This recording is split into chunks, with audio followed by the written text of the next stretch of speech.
नमस्कार दोस्तों, मेरा नाम वैशाली सिंह है और आज मैं आप लोगों को डीएलएड थर्ड सेमेस्टर के पहले पेपर का जो है सारे कॉन्सेप्ट्स को जो भी है इसके अंतर्गत सब जो है आज से शुरू करने जा रही हूँ। तो चलिए स्टार्ट करते हैं। सबसे पहले हम जान लेते हैं कि हमारा ये जो है सब्जेक्ट का नाम क्या है। जो पहला पेपर है हमारा, उसके विषय का क्या नाम है।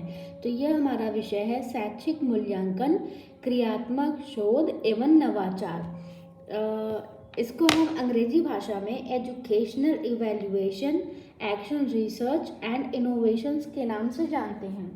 और यह जो है यह पहला पेपर आता है हमारे डीएलएड के तीसरे सेमेस्टर में। ये पहला पेपर आता है। इसका मैं इंग्लिश के सारे जो सारा इंग्लिश का ये है उसको मैं अच्छे से एक बार आपको एक्सप्लेन कर देती हूँ। एजुकेशनल का स्पेलिंग है EDUCATIONAL, EVALUATION इवैल्यूएशन, और action research ACTIONRESEARCH, and innovations का स्पेलिंग है INNOVATIONS। ये हमारा पहला वीडियो लेक्चर है और क्लास 1 का पहला वीडियो लेक्चर है। तो इसमें हम पूरा जो है इसके सारे कॉन्सेप्ट्स के बारे में अच्छे से जानेंगे। लेकिन उससे पहले हम इसके सिलेबस को आज जान लेते हैं कि इसका हमारा पाठ्यक्रम क्या है। तो हमारा पाठ्यक्रम हम इसको सबसे पहले समझेंगे कि इसमें हमारा पहला है मापन एवं मूल्यांकन। तो मापन एवं मूल्यांकन में हमारा आता है शैक्षिक मापन एवं मूल्यांकन की अवधारणा।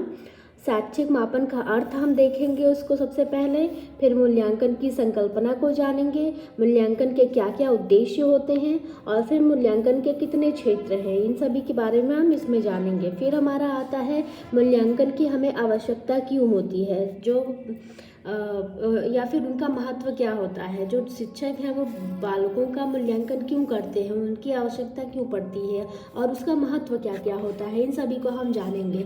उसके अंतर्गत में आते हैं मूल्यांकन की प्रशासनिक आवश्यकता क्या क्या रहती है, फिर मूल्यांकन की शैक्षिक आवश्यकता क्या होती है, मूल्यांकन की शैक्षिक अनुसंधान में क्या आवश्यकता होती है, और सामाजिक दृष्टिकोण से मूल्यांकन की क्या क्या आवश्यकताएं होती हैं तथा उनके क्या क्या महत्व होते हैं। ये सभी हम इसके अंतर्गत समझेंगे। फिर हमें पढ़ना रहेगा मापन एवं मूल्यांकन में अंतर। ये सबसे इम्पॉर्टेंट है, ये लगभग परीक्षा में कई बार पूछता है डीएलएड के तीसरे सेमेस्टर में। और परीक्षण एवं मापन में अंतर को हम समझेंगे। सतत एवं व्यापक मूल्यांकन की अवधारणा तथा उनके क्या क्या महत्व होते हैं, इनके बारे में भी हम समझेंगे। इसके अंतर्गत हमें देखना रहेगा दक्षता आधारित मूल्यांकन क्या क्या रहता है, व्यापक मूल्यांकन क्या क्या है, सतत मूल्यांकन एवं उनके महत्व क्या क्या होंगे, और सतत मूल्यांकन की कार्य प्रणाली एवं सोपान क्या क्या होंगे। ये भी बहुत ही महत्वपूर्ण क्वेश्चन है जो कि हमारे डीएलएड में भी पूछता है, और ये इसके अंतर्गत कभी कभी टेट वगैरह में भी क्वेश्चन देखने को मिल जाएंगे। तो इसे हम समझेंगे पूरा। मूल्यांकन के पक्ष के बारे में भी हम जानेंगे। मूल्यांकन के कितने पक्ष होते हैं, इसमें दिया गया है 3 पक्ष हैं इसके। पहला है संज्ञानात्मक, जो कि कॉग्निटिव कहा जाता है। इसका हम स्पेलिंग देख लेंगे, COGNITIVE। कॉग्निटिव मतलब संज्ञानात्मक, इसे ज्ञानात्मक भी कहा जाता है, जिसमें ज्ञान, बोध, अनुप्रयोग या व्यवहारिकता, विश्लेषण, संश्लेषण एवं मूल्यांकन इसके पक्ष हैं, इसके अंतर्गत में आते हैं। उसके बाद हमारे भावात्मक हैं। तो भावात्मक मतलब इसका हम अंग्रेजी में इसे हम अफेक्टिव कहेंगे, AFFECTIVE अफेक्टिव। ग्रहण करना या ध्यान देना, अनुक्रिया करना, मूल्य आंकना, संगठन, मूल्य द्वारा विशिष्टीकरण, ये सभी इसके अंतर्गत में आ जाएंगे भावात्मक के। फिर हम बात करेंगे कौशलात्मक, जो कि है कोनेटिव, CONATIVE। कोनेटिव मतलब कौशलात्मक। इसके अंतर्गत हम देखेंगे कौशलात्मक या व्यवहारात्मक, इसको दोनों हम कहते हैं। तो इसका व्यवहारात्मक का बिहेवियरल ओवरऑल एक्टिविटी है। इसके अंतर्गत सामाजिक कौशल क्या क्या है, यांत्रिक कौशल क्या क्या है, गणितीय कौशल क्या है, और इसके भाषाई कौशल क्या क्या है, इसको हम समझेंगे। उसके बाद हमारा आता है इसी के अंतर्गत में हम देखेंगे उत्तेजना, क्रियान्वयन, नियंत्रण, समायोजन और स्वाभाविकरण इसके पक्षों के अंतर्गत में आते हैं। फिर हम मूल्यांकन के कितने प्रकार हैं उसको समझेंगे। सबसे पहले मौखिक परीक्षा होती है और लिखित परीक्षा होती है। फिर उसके बाद साक्षात्कार में निरीक्षण और अवलोकन या प्रायोगिक किया जाता है। फिर हम रचनात्मक मूल्यांकन को देखेंगे, जिसे हम अंग्रेजी भाषा में फॉर्मुलेटिव इवैल्यूएशन के नाम से जानते हैं। फिर हमारा आता है आकलित मूल्यांकन, इसे हम समेटिव इवैल्यूएशन के नाम से जानते हैं। अब हम जानेंगे कि इसके बाद हम देखेंगे उत्तम परीक्षण मूल्यांकन की विशेषताएं, शिक्षण अधिगम और मूल्यांकन का संबंध क्या क्या है, इसके बारे में समझने का प्रयास करेंगे। और इसमें यह भी है कि प्रश्न पत्र के निर्माण की प्रक्रिया कैसी होगी, या तो योजना निर्माण की होगी, या ब्लूप्रिंट के थ्रू होगा, या तो फिर संपादन तथा अंक का निर्धारण होगा। इसको हम समझेंगे कि प्रश्न पत्र निर्माण की प्रक्रिया में क्या क्या ये जो है हम इन सभी चीज़ों को समझेंगे। फिर हम देखेंगे प्रश्नों के प्रकार कैसे होते हैं। प्रश्नों में वस्तुनिष्ठ आता है, अति लघु उत्तरीय आता है और लघु उत्तरीय आता है। ये दीर्घ उत्तरीय नहीं आता है। ये तीनों प्रकार जो है हमारे प्रश्नोत्तर में पूछे जाते हैं। प्रश्नों के प्रकार में यही तीन हमारे हैं। उसके बाद शैक्षिक उद्देश्यों के अनुसार प्रश्नों के पक्ष क्या क्या होते हैं, ज्ञान, बोध, अनुप्रयोग और कौशल होते हैं। इन सभी को हम समझेंगे। उसके बाद हम देखेंगे कि मूल्यांकन अभिलेखीकरण में संज्ञानात्मक तथा संज्ञान सहगामी पक्ष के अंतर्गत सतत या मासिक या अर्धवार्षिक एवं वार्षिक मूल्यांकन या पुनर्बलन पर जो है बल दिया जाता है। फिर हम निदानात्मक परीक्षण या उपचारात्मक शिक्षण को समझेंगे। उसके बाद हम क्रियात्मक शोध के अंतर्गत में शोध के अर्थ को, उसके प्रकार, उनके उद्देश्य, शोध का जो है आवश्यकता या महत्व क्या क्या है, इन सभी के बारे में जानेंगे। क्रियात्मक शोध के क्षेत्र के बारे में भी हम इसमें समझेंगे। फिर क्रियात्मक शोध के चरण एवं प्रारूप का निर्माण कैसे होगा, क्रियात्मक शोध उपकरण का निर्माण कैसे होगा, ये सभी इसको हम समझेंगे। फिर शैक्षिक नवाचार में हमारे जो है शिक्षा में नवाचार का क्या अर्थ होता है, इसके बारे में हम समझेंगे और उसकी आवश्यकता क्या है और उसके महत्व के बारे में भी हम जानेंगे।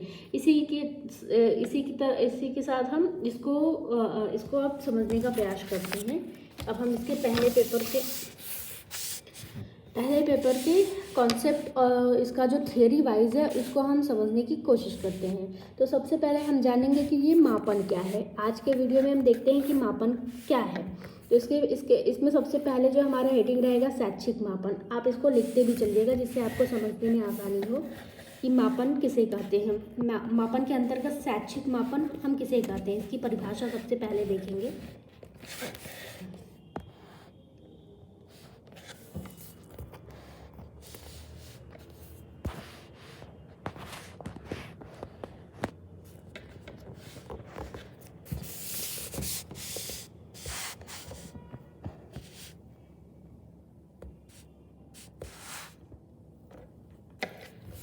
आपको अगर अच्छे से दिखाई दे रहा होगा, अब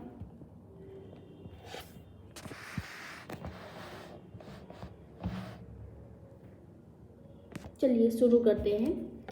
मापन में अंक प्रदान किए जाते हैं जिससे परिणाम का ज्ञान हो सके। मापन किसे कहते हैं, जो शैक्षिक मापन है इसमें जो है अंक प्रदान किए जाते हैं जिससे जो परिणाम का ज्ञान हो सके।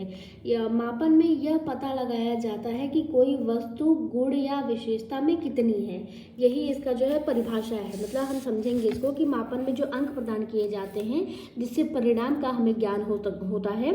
और जो मापन है, मापन में यह जो पता लगाया जाता है कि कोई वस्तु गुण या विशेषता में कितनी होती है। जैसे एग्जाम्पल हम देखेंगे अगर, तो राम का वजन 35 किलोग्राम है। यह हमें बताया गया है कि राम का परिणाम जो है, मतलब ये जो अंक इसको मापा गया है अंक के थ्रू, ये 35 किलोग्राम, यही जो है इसका मापन है। या फिर हम कह सकते हैं निहार की बुद्धिलब्धि जो है 140 है। जो 140 है बुद्धिलब्धि को जो है मापा गया है 140 अंक से, तो यही जो है मापन कहा जाएगा। फिर सीता की गणित में 90% अंक हैं। ये 90% जो है उसके जो है अंक प्रदान किए गए हैं। ये जो है उसके मापन का परिणाम, मतलब उसमें परिणाम का जो ज्ञान हमें हो रहा है, इसमें गणित के परिणाम कितने आए हैं, 90% है, तो यही इसका मापन कहलाता है।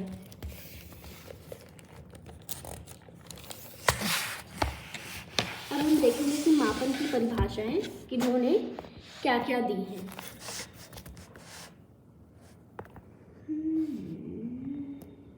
सबसे पहले हम जानेंगे कि स्टीवेंस के अनुसार, स्टीवेंस ने सबसे पहले परिभाषा दी है। स्टीवेंस ने मापन की परिभाषा दी है कि किन्हीं निश्चित या स्वीकृत नियमों के अनुसार पदार्थों को अंक या संख्या प्रदान करने की प्रक्रिया मापन है।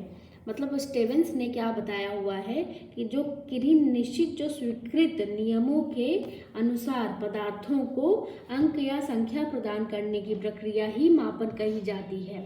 अब हम बात करेंगे कि रॉस ने क्या बताया हुआ है। रॉस ने बहुत ही सरल बताया हुआ है, इसे समझना बहुत आसान है। इनकी भाषा में रॉस ने कहा था कि मापन एक परिमाणीकरण की प्रक्रिया है, मतलब जिससे हम परिणाम को जो है अंक के थ्रू दर्शाते हैं, वही मापन जो है ये व्यक्त किए हैं इसको परिभाषा के रूप में।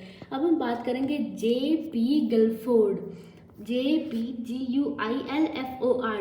गिलफोर्ड के अनुसार जो है मापन क्या है, तो इन्होंने बताया है कि निश्चित नियमों के अनुसार वस्तुओं या घटनाओं को अंक प्रदान करना ही मापन कहलाता है। इनके अनुसार भी बहुत ही आसान परिभाषा इन्होंने दी है कि निश्चित नियमों के अनुसार वस्तुओं या घटनाओं को जो अंक प्रदान करते हैं वही क्रिया जो है मापन कहलाती है। अब हम बात करेंगे मापन के अंग क्या क्या हैं। मापन के अंगों के बारे में हम जाने तो बहुत आसानी रहेगी मापन को समझना। सबसे पहला है वह वस्तु अथवा प्राणी जिसकी किसी विशेषता का मापन होना है। दूसरा हम कह सकते हैं कि विशेषता को मापने के उपकरण अथवा विधियां। तीसरा हम यह जानेंगे कि वह व्यक्ति जो मापन करता है अर्थात मतलब उसे हम मापन करता कहते हैं। यह हो गए इसके अंग, मापन के अंग हैं। अब हम बात करेंगे शैक्षिक मापन के चर क्या क्या होते हैं। यह क्वेश्चन में कई बार पूछा गया है कि शैक्षिक मापन के चरों की संख्या कितनी होती है। तो यह जो है 2 होती हैं। एक तो है गुणात्मक चर और दूसरा है मात्रात्मक चर।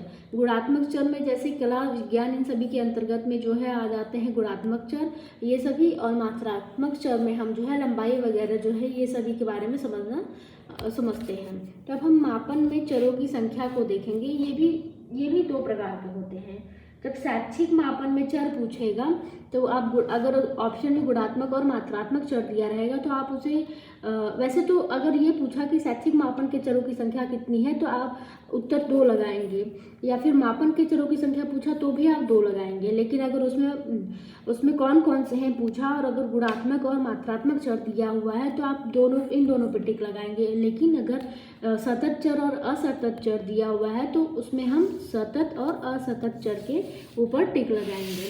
तो फिर अब हम चलते हैं सतत चर के बारे में। अब हम इसके बारे में जानेंगे कि सतत चर क्या होते हैं, असतत चर क्या होते हैं, जो मापन के इसके जो है मापन के चर हैं इसके बारे में समझेंगे। तो सबसे पहले बात करते हैं सतत चर की। तो हम अब ये विजिबल हो ऐसे थोड़ा,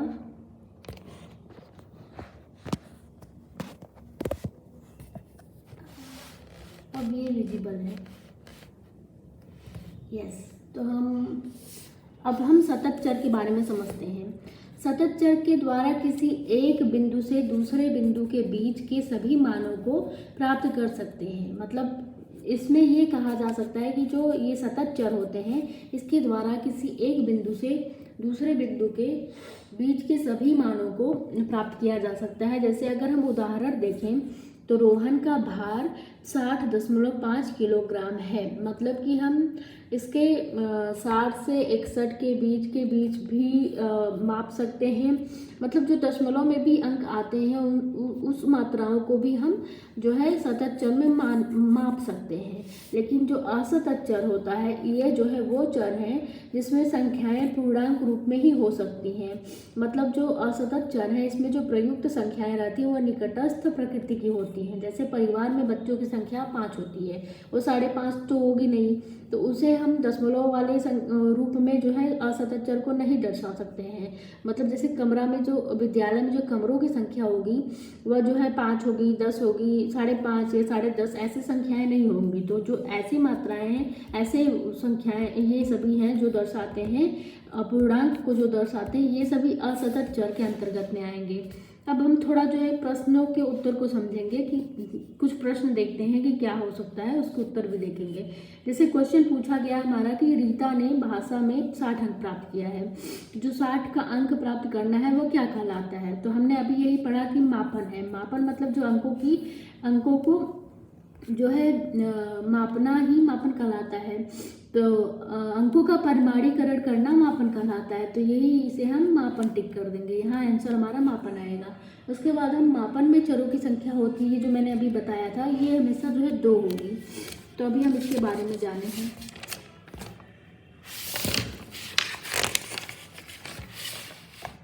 तो आज हम अपने पहले वीडियो में इतना ही रहने देते हैं।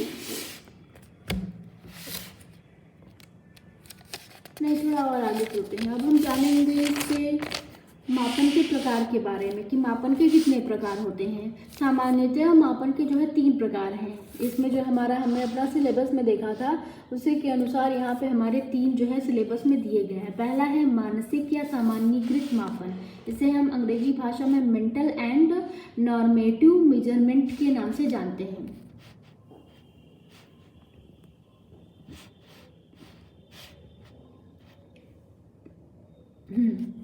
चलिए मैं आपको इसका अंग्रेजी बता देती हूँ। स्पेलिंग जो है अंग्रेजी की MENTALE and M normative NORMATIVE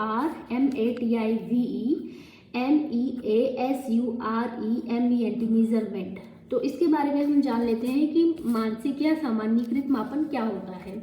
तो मानसिक या सामान्यीकृत मापन से तात्पर्य उस मापन से होता है जिसके द्वारा व्यक्ति के मानसिक गुणों, आदतों तथा मनोवृत्ति का मापन किया जाता है। जो मानसिक गुण होते हैं व्यक्ति के, या उनकी जो आदतें रहती हैं, उनकी क्या मनोवृत्ति होती है, इन सभी के मापन को किया जाता है इस मानसिक या सामान्यीकृत मापन में।